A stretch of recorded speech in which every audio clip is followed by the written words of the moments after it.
بسم اللہ الرحمن الرحیم۔ مقبول دعائیہ کلمات، ایسے کلمات اگر کوئی شخص ان کو پڑھتا ہے اور پھر دعا مانگتا ہے تو اللہ اس کی ہر دعا کو قبول فرماتا ہے۔ حضرت سعد رضی اللہ تعالیٰ عنہ سے روایت ہے، نبی کریم صلی اللہ علیہ وآلہ وسلم نے فرمایا،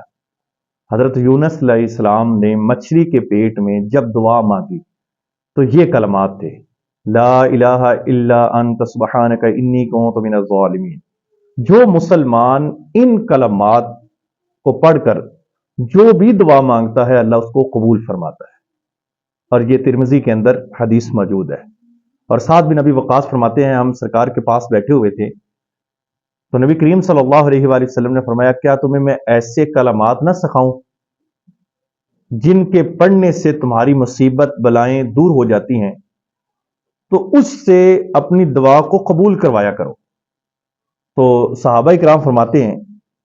حضرت سعد بن ابی وقاص فرماتے ہیں،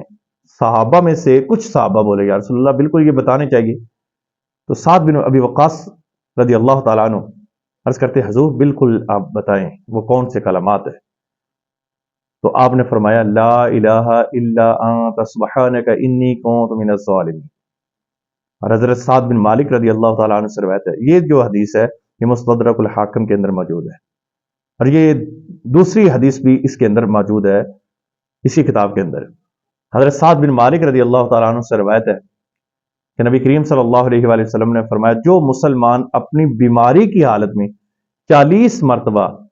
یہ کلمات پڑھتا ہے، لا الہ الا انت سبحانک انی کنت من الظالمین، تو پھر اس کے ساتھ دعا کرتا ہے، پھر اگر وہ اسی حالت میں مرا تو اسے شہید کا اجر ملے گا، تو اگر وہ نہ مرا تو اس کے سارے گناہ معاف کر دیے جائیں گے۔ یہ مستدرک الحاکم کے اندر یہ بھی حدیث موجود ہے۔ بہترین کلمات ہیں، جب دعا کرو تو پہلے تو سبحان اللہ و بحمدہ سبحان اللہ العظیم